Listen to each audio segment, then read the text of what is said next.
जय सिया राम। तो आज हम अपने प्यारे कथा रसी श्री सीताराम जी को एक बहुत ही अद्भुत चरित्र श्रवण कराने वाले हैं। एक अद्भुत भक्त का, ऐसा भक्त जो तो हिंदू भी नहीं था, मुसलमान भक्त का।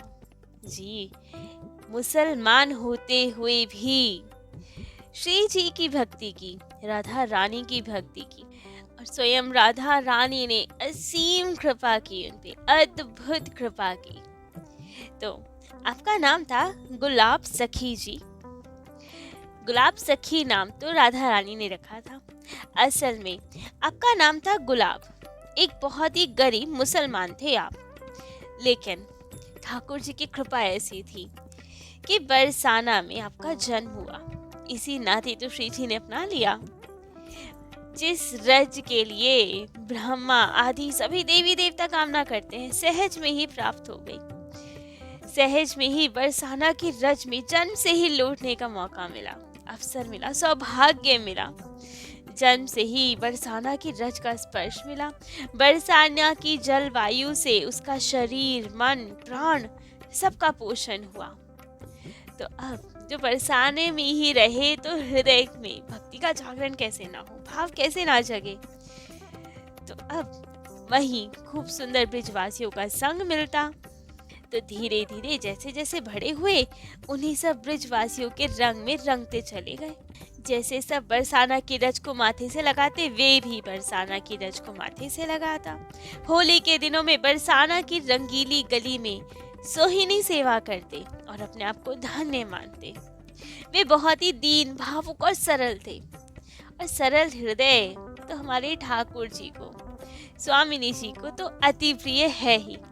उस पे तो वो सबसे पहले अधिकार अपना करते ही है। तो बहुत बड़ा गुण था ये उनका कि बहुत ही सरल, भावुक थे। पढ़े लिखे नहीं थे कुछ भी, लेकिन सारंग ही बहुत अच्छी बजाते थे। लेकिन ये गुण भी संसारियों के लिए इस्तेमाल नहीं किया। जीविका तो थी उनकी यही, सारंगी बजा के ही जो धन आदि मिलता था उससे पेट भरते थे। परंतु सारंगी केवल राधा रानी के मंदिर के प्रांगण में ही बजाते थे। जब वहाँ पद गायन होता था तो उसी में वे सारंगी बजाया करते थे। खूब आनंद रहता था। मंदिर की ओर से ही उन्हें वही प्रसाद आदि रोज का मिल जाता था, जिससे उधर पूर्ति होती थी। और महीने के 10-5 रुपए भी मिल जाते थे, जिससे उनके जीवन का निर्वाह होता था। तो गुलाब जी की एक छोटी सी लड़की थी जिससे वे बहुत प्यार करते थे। और उस छोटी सी लड़की का नाम, जो कि बहुत ही सुंदर प्यारी सी थी, उसका नाम था राधा। तो जब गुलाब जी समाज में अर्थात पद गायन के समय सारंगी बजाया करते थे, तो वो छोटी सी कन्या खूब सुंदरता से नाचा करती थी। बहुत ही मधुर, लोभनीय होता था उसका नृत्य। सब देख के आनंदित हो जाते थे। स्वयं राधा रानी भी प्रसन्न हो जाया करती होंगी। तो उस छोटी सी कन्या को सब बहुत प्यार करते थे। उसके साथ श्री जी के मंदिर में खूब सेवा करके गुलाब जी भी बहुत प्रसन्न होते थे, खूब सेवा करते थे। मानो उसे त्रिलोक की संपत्ति मिल गई हो, उसे और कुछ चाहिए ही नहीं था, क्योंकि वहीं श्री जी का प्रसाद पाते थे, सारंगी बजाते थे, अपनी पुत्री के साथ सेवा किया करते थे श्री जी के मंदिर की। तो उन्हें और कुछ नहीं चाहिए था। खूब आनंद से जीवन यापन हो रहा था। कभी ये नहीं सोचा था कि ये स्वप्न या ये जो दिनचर्या ये कभी भंग भी होगी, कभी इससे वंचित भी होना पड़ेगा। लेकिन समय आया जब कन्या बड़ी हो गई। अब तो आसपास के लोग आदि सब कहने लगे, अरे तुम्हारी कन्या बड़ी हो गई, इसके विवाह की क्यों नहीं सोचते। अब तो ये सुनते ही उनको बड़ा अजीब लगे, बड़ा दुख हो कि ये कैसे संभव है। यदि इसका विवाह हो गया तो सेवा में कौन सहयोग करेगा, मैं किसके साथ सारंगी बजाऊंगा, कौन नृत्य करेगा। क्योंकि अपनी पुत्री से वियोग तो वे सोच ही नहीं पाते थे कभी। तो बहाने बनाते, कहते कि अरे इसकी विवाह करना हो तो धन चाहिए ना, इतना धन तो है नहीं हमारे पास, तो इसीलिए विवाह नहीं कर पाएंगे। लेकिन अब जब कन्या और बड़ी हुई, तब तो सब लोगों ने कहने लगे कि अरे गुलाब, लड़की से आनी हो गई, उसके विवाह तो करना ही पड़ेगा, क्यों मुंह में पड़ते हो। लेकिन वो यही कहे कि धन की व्यवस्था नहीं है। तब तो गोसाई जी आदि ने कहा तुम इसके लिए लड़का तो ढूंढो, धन की व्यवस्था तो श्री जी करेंगी। क्योंकि वे कन्या केवल गुलाब की कन्या तो नहीं थी, पूरे बरसाने की कन्या थी। सब उससे बहुत प्रेम करते थे। तो सब गोसाई जी ने कहा कि सबको इसकी भविष्य की चिंता है, तुम इसके विवाह के लिए लड़का ढूंढो, आगे की चिंता मत करो। तो अब तो क्या करते क्या ना करते, ढूंढना शुरू किया लड़का, और श्री जी की कृपा से एक बहुत अच्छा लड़का मिल भी गया। तब तो सब गोस्वामी जी ने सहयोग दिया और राधा का विवाह करवाया और वे ससुराल चली गई। लेकिन अब ये तो खूब प्रेम करते थे उनसे, राधा के अलावा था ही कौन इनके जीवन में। उसी के साथ पूरे दिन भर रहना, मंदिर में आना, मंदिर की सेवा करना, सारंगी बजाना, उसका नृत्य देखना। अब क्या ही करे अपनी पुत्री के बिना। अब तो गुलाब जी का कहीं मन ही ना लगे, गुम से हो गए एकदम, बिल्कुल गुमसुम। अब ना किसी से बात करते, ना कुछ, ना उन्हें भूख लगे, ना प्यास लगे, ना गाना ना बजाना, कुछ भी नहीं करते। सारंगी बजाना छोड़ दिया। पुत्री को क्या विदा किया उन्होंने, तो सब कुछ विदा कर दिया, अपनी भूख, अपनी प्यास, अपना हुनर सब विदा कर दिया। अब ये देख के तो लोगों को चिंता हुई कि कहीं गुलाब पागल ना हो जाए या अपने प्राणों का त्याग ना कर दे। सब आते उन्हें खूब समझाते, क्यों इतना चिंता करते हो, विवाह तो करना ही था ना कन्या का, क्यों ऐसे दुखी हो, सारंगी बजाओ, खूब आनंद में रहो, सेवा तो चलती ही रहेगी। लेकिन गुलाब जी को कोई असर नहीं हुआ। विरह बहुत बढ़ गया, इतना बढ़ गया कि एक दिन तो चल दिए कि आज तो अपनी कन्या से मिलने ही जाऊंगा। नंदगांव में रहती थी तो वहां चल दिए, कुछ भी नहीं खा पी रहे, चलना भारी हो रहा है। तब तो स्वयं राधा रानी उनकी पुत्री का रूप धारण करके आई, रास्ते में ही मिली, बोली बाबा क्यों ऐसे भूखे प्यासे उदास हैं आप ना आइए इतनी दूर नंदगांव, मैं सुखी हूँ अपने ससुराल में। ससुराल में अच्छा नहीं मानेंगे यदि आप ऐसे बार बार मिलने आएंगे, तो आप वापस लौट जाइए बरसाना। पिता को अपने जल पिलाया और वापस सांत्वना देके लौटा दिया। लेकिन उनको कहाँ शांति मिली, उनका तो हर दिन मन करता अपनी पुत्री से मिलने का, उसके बिना बिल्कुल गुमसुम हो गए वे तो। अब तो विरह इतना बढ़ गया कि सिंह द्वार पे राधा रानी के मंदिर के या तो बिल्कुल गुमसुम बैठा रहा करते थे, या फिर अपनी पुत्री का नाम पुकार के खूब रोते, राधा का नाम ले लेकर आहे भरते, खूब रुदन करते। 3 दिन तक ऐसे ही रहा, बहुत रुदन किया, वहीं द्वार पर ही पड़े रहे। तीसरे दिन रात्रि 12 बजे जब वे आंखें बंद किए बैठे थे, तब उन्हें कुछ आवाज सुनाई दी।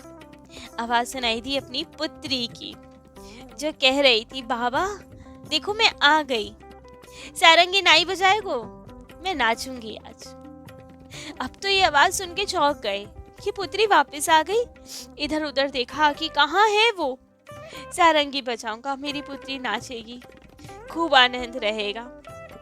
तब तो इधर उधर देखा तो कहना कठिन है, उनकी कल्पना थी कि सच था, क्या हो रहा था। लेकिन उन्होंने पाया कि वे सारंगी बजा रहे हैं और सामने उनकी पुत्री नाच रही है। उसकी पायलों की मधुर झनकार आ रही है, मानो आज मन प्राण सबको हर लेने वाला आकर्षण है उसमें। ऐसा तो पहले कभी अनुभव नहीं किया था। इतनी मधुर ध्वनि आ रही है उसकी नूपुरों में से, उसकी अंतर आत्मा तक झकझोर दी गई, इतनी मधुर नूपुरों की ध्वनि थी। अब गुलाब जी तो बस भीतर बाहर सब आंखें खुल गई उनकी। लेकिन अब उन्होंने देखा कि ये मेरी बेटी राधा नहीं, ये तो स्वयं राधा रानी है आज, जो सामने मेरी बेटी के स्वरूप में आई थी और यहाँ नृत्य कर रही है। तब तो वे नृत्य करती गई, पायलों की झनकार आती रही और गुलाब जी देखते मंत्र मुग्ध हुए अपने शुद्ध बुद्ध हवाई सारंगी बजाते रहे। आंखों से अब अविरल अश्रुधारा बहती रही कि स्वयं राधा रानी यहाँ प्रकट हो गई। उनकी मधुर ध्वनि, नूपुरों की ध्वनि हमें सुनाई दे रही है। एक टक उन्हें देखते रहे और देखते हुए कहा बेटी, और बेटी कहते ही जैसे ही कुछ और कहना चाह रहे थे, प्रेम से विगलित हो कांपते हुए अपनी बेटी या राधा रानी के पास टकमगाते हुए जाना चाह रहे थे। तभी राधा रानी भागी वहां से मंगला का समय हो गया था, पुजारी जी आने वाले थे, किसी को बताना थोड़ी था रहस्य। तो अब राधा रानी भागी मंदिर की ओर। अब ये देख के कि अब चाहे ये मेरी बेटी है या राधा रानी है, ये तो भाग रही है। अब तो गुलाब जी पीछे पीछे भागे बेटी बेटी कहते हुए, लेकिन राधा रानी तो मंदिर में प्रवेश कर गई। गोस्वामी जी ने देखा कि गुलाब जी भाग रहे हैं, लेकिन राधा रानी नहीं दिखी उन्हें। लेकिन भागते भागते कहाँ गए गुलाब जी, ये किसी को नहीं पता चला। इस दिन के पश्चात किसी ने भी गुलाब को कहीं नहीं देखा। सब बरसाना वाले आश्चर्यचकित, सब परेशान कि कहाँ गए गुलाब, क्या हुआ उनके साथ, क्या अपने पुत्री के विरह में शरीर का त्याग कर दिया, क्या वो पागल हो गए, क्या उन्होंने आत्महत्या कर ली। किसी को कुछ भी नहीं पता, पहेली बन के रह गई ये बात। लोगों ने यही समझा कि शायद अपनी पुत्री के वियोग में ही देह का त्याग कर दिया। लेकिन उसी के 6 महीने बाद, 6 महीने बीत चुके थे इस बात को, कहीं नहीं मिला था गुलाब जी का शरीर। तो सबको यही लगा कि विरह में कहीं जाके शरीर का त्याग कर दिया, वो नहीं है संसार में, वरना तो आते दिखते कभी। 6 महीने पश्चात अचानक एक दिन श्री जी के मंदिर के गोस्वामी जी शयन आरती करा के अपने घर की ओर लौट रहे थे। रास्ते में ही झुरमुटों के पीछे से आवाज आई, गोसाई जी, गोसाई जी। अब तो ये बड़े डरे कि कौन बुला रहा है हमें। उन्होंने पूछा, कौन है? तब तो आवाज आई, मैं तिहारो गुलाब। और ये कहते कहते गुलाब जी झुरमुट में से बाहर निकल आए। अब तो उन्हें देख के गोस्वामी जी अवाक रह गए, डर गए। अरे तू तो मर गया था, 6 महीने हो गए, अब तो यहाँ कैसे आया है? तब तो गुलाब जी ने सब बात समझाई उन्हें, जो जो घटना घटी वो बताया कि कैसे सिंह द्वार पे थे, अपनी पुत्री राधा को पुकार रहे थे रोते रोते, लेकिन पुत्री को पुकारते पुकारते राधा रानी ने कृपा कर दी। राधा रानी स्वयं प्रकट हो गई, मेरी सारंगी पर नृत्य किया और फिर अपनी सेवा में स्वीकार किया।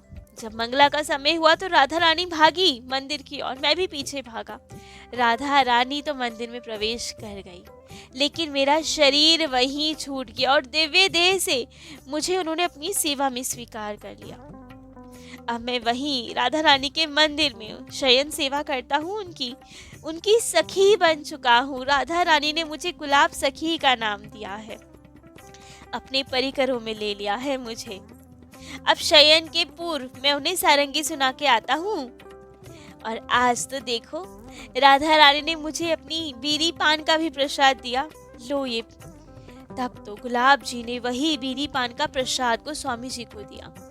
गोस्वामी जी देखते हुए हैरान हो गए, ये वही बीड़ी प्रसाद था जो अभी अभी शयन कराते हुए गोस्वामी जी ने श्री जी के लिए रखा था, भोग लगाया था। वही प्रसाद गुलाब जी के पास था। तब तो गोस्वामी जी के भी नेत्र सजल हो गए श्री जी की कृपा को देखकर। पूछा, अब तू कहाँ रहता है? तब गुलाब सखी ने स्थान बताया। आज भी वो चबूतरा है जो स्थान उन्होंने बताया था। बताया कि इसी चबूतरे पे मैं रहता हूँ। बरसाने की पीली पोखर से जब प्रेम सरोवर की ओर जाते हैं तो वहीं रास्ते से कुछ हटकर वन प्रांत है, वहाँ एक चबूतरा बना हुआ है। उसे सब लोग गुलाब सखी का चबूतरा कहते हैं। आते जाते आज भी सब उन्हें प्रणाम करते हैं। समाधि इसलिए नहीं कह सकते क्योंकि समाधि जब होती है तो उसमें या तो जो संत हो उनके दिव्य देह को समाधिस्थ किया जाए, या फिर यदि उनकी अंत्येष्टि क्रिया हो तो उनके पुष्प रखे जाए वहाँ। लेकिन गुलाब सखी का तो शरीर ही नहीं मिला था, तो इसलिए ना शरीर था वहाँ ना उनके पुष्प, तो इसलिए समाधि नहीं कह सकते। लेकिन जब गुलाब सखी ने बताया गोस्वामी जी को कि अब मैं यहीं रहता हूँ, तब अगले दिन प्रातः काल गोस्वामी जी ने ये घटना कि कहाँ गए हमारे गुलाब सबको बताई कि अब वे गुलाब सखी हैं, जहाँ रहते हैं वो स्थान दिखाया, और गोस्वामी जी ने वहाँ एक चबूतरा बनवाया जिसे आज भी गुलाब सखी का चबूतरा कहा जाता है। गुलाब जी के संबंध में प्रश्न उठ सकता है ये कईयों के मन में कि मुसलमान होकर भी ऐसा कौन सा पुण्य किया, ऐसा कौन सा जप तप साधन किया, या ऐसी कौन सी ही सेवा कर ली उन्होंने जिसके फलस्वरूप श्री जी ने इतनी कृपा की उन पे। क्योंकि यदि कहें कि सारंगी बजाने की सेवा करते थे तो ये भी तो उचित नहीं, क्योंकि सारंगी तो वे अपनी जीविका के लिए बजाते थे, अपना पेट पालने के लिए बजाते थे, ना कि श्री जी को प्रसन्न करने के लिए। और जो सिंह द्वार पे बैठ के राधा राधा पुकारा रोते रहे, वो अपनी कन्या के लिए रोए थे, तब भी राधा रानी के लिए तो नहीं रोए थे, राधा रानी को तो नहीं पुकारा था। जो हृदय में तड़प थी, विरह था, सब अपनी पुत्री के लिए था, राधा रानी के लिए तो नहीं था वो सब। कब उनके दर्शनों की इतनी उन्हें छटपटी लग गई थी? ऐसा तो कुछ हुआ ही नहीं। राधा रानी के दर्शनों की तो कभी लालसा थी ही नहीं उन्हें, उनसे तो ऐसा प्रेम कभी हुआ ही नहीं कि राधा रानी को विवश होके आना पड़ जाए। लेकिन कहते हैं इन सब का उत्तर केवल एक ही है। राधा रानी की कृपा प्राप्त करने के लिए किसी जप तप साधन विशेष की आवश्यकता ही कहाँ है। आवश्यकता है केवल उनकी कृपा चाहने की और अपने आप को ग्रहण करने योग्य बनाने की, सरल हृदय होने की। वे सरल हृदय थे, छल कपट नहीं था हृदय में। इसलिए जब राधा रानी ने कृपा की तो उसे अपने हृदय में धारण कर पाए। हम सबके हृदय कितने दोषों से, अपराधों के कीचड़ से भरा रहता है, इसलिए हम पे कृपा होते हुए भी हम उसे ग्रहण नहीं कर पाते। लेकिन गुलाब जी निर्दोष, निष्कपट, निष्अपराध थे, इसलिए राधा रानी ने कृपा की तो तुरंत उनके हृदय में समा गई वो कृपा। पुत्री के वियोग में रोए भी तो राधा रानी के द्वार पे बैठ के तो रोए, जीविका की चाह की भी तो भी श्री जी के मंदिर से ही तो की। जैसे बारिश है, चाहे हम चाहे चाहे ना चाहे, यदि बारिश में गए हैं तो वो भिगाएगी तो सही ना, वैसी हमारी बरसाने वाली है। कोई उनकी शरण में भी ना जाए, उनके आसपास भी चला जाए, उनके सन्मुख हो जाए, तो उनकी कृपा जब बरसती है तो भिगा के तो छोड़ती ही है, चाहे आप में भाव हो या ना हो।